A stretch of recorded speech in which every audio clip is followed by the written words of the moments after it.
Di sini saya akan membuat video untuk memenuhi tugas UAS mata kuliah bimbingan dan konseling out dengan dosen pengampu Maimunah MPD. Halo teman-teman, pada kesempatan kali ini saya akan membahas tentang keterlambatan dalam mengambil bahasa, khususnya pada anak usia dini. Kemampuan memahami bahasa sangat penting karena menjadi dasar anak untuk berkomunikasi, berkolaborasi, dan belajar. Namun pada beberapa anak kemampuan ini berkembang lebih lambat dibandingkan anak seusianya. Kondisi yang disebut keterlambatan dalam memahami bahasa.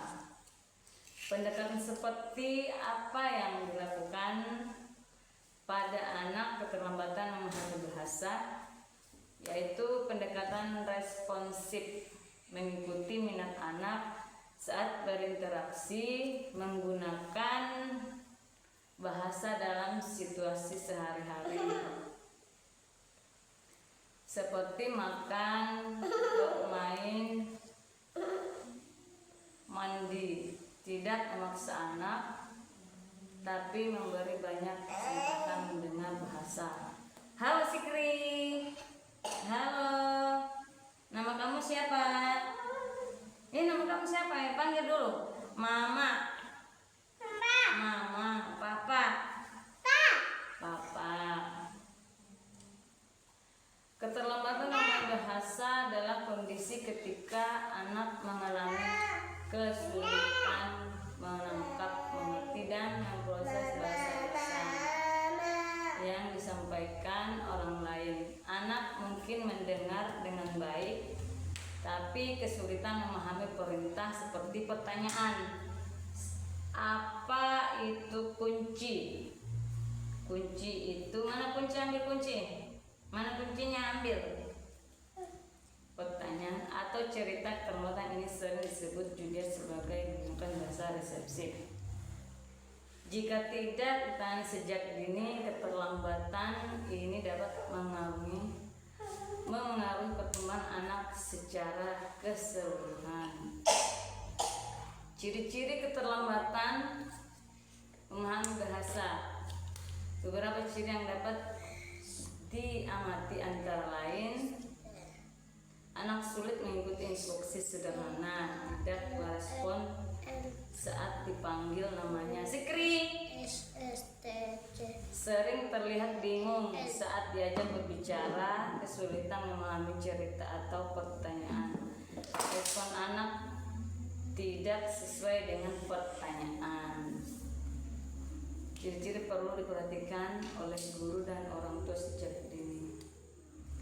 Faktornya, penyebab keterlambatan memahami bahasa dapat disebabkan oleh beberapa faktor seperti kurangnya stimulasi bahasa di lingkungan rumah, minimnya interaksi pada komunikasi dua arah menggunakan gangguan pendengaran, faktor perkembangan atau neurologis, penggunaan gawai yang berlebihan tanpa pendampingan. Faktor lingkungan memiliki peran besar dalam perkembangan bahasa anak.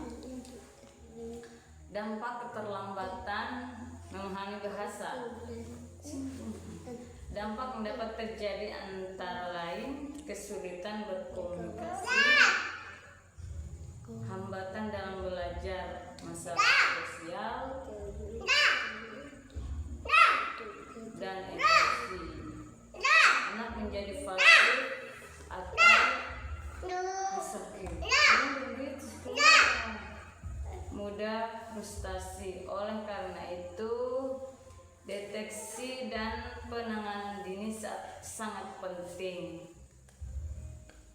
Peran guru dan orang tua memiliki peran penting, yaitu memberikan stimulasi bahasa secara konsisten, mengajak anak berbicara secara aktif, membacakan cerita dan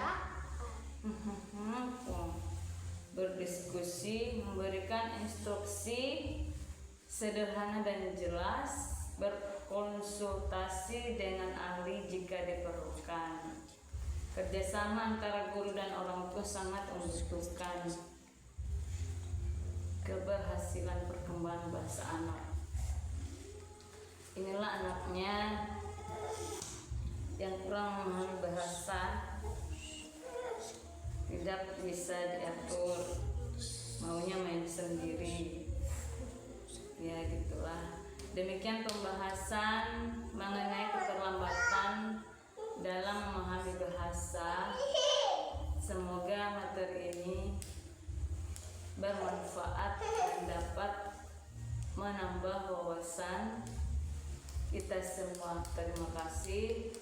Wassalamualaikum warahmatullahi wabarakatuh. Bilang dadah dulu, dadah. Dadah. Dadah dulu. Dadah dulu, dadah. Sampai jumpa.